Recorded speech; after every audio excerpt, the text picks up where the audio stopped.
Today I'm discussing the 355. It's the first movie of 2022 coming from director Simon Kinberg and has a pretty loaded cast. When an international terrorist looks to obtain a cybernetic weapon, a group of agents from around the world team up to stop their attacks. We're back to January. It's the first movie of the year and you know what that means. Cinematic garbage. The 355?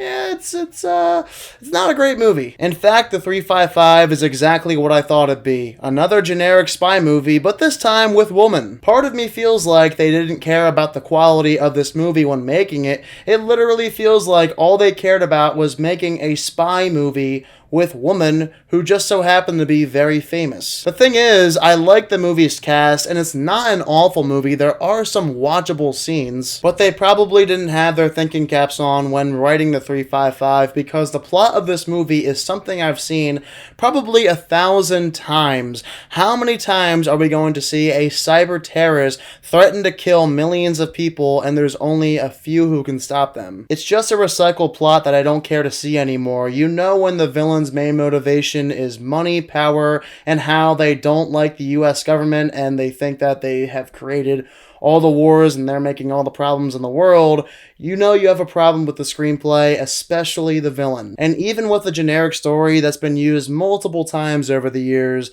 they had the nerve to include several cliches.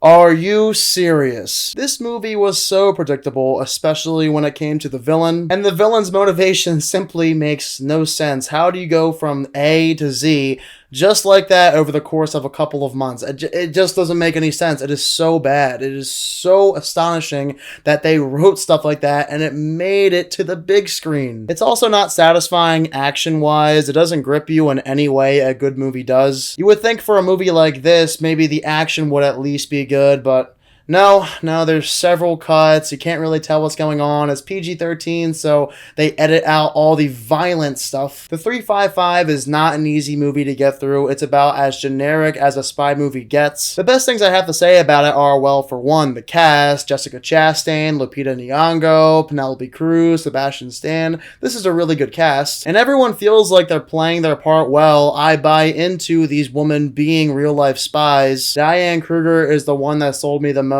on being a spy, so all the performances are good. They did what they had to do in order to get that paycheck. Good for you guys. And there were a couple of times where the movie grabbed my attention. I was curious to see where the plot would go next, but come on, you guys could try harder than this. Why does every single movie that comes out in January always feel the same? They're never original. They're always very generic. There are few and far between movies that come out in January that I actually enjoy, and the 355 is not one of them. I am giving the 355 a 43%.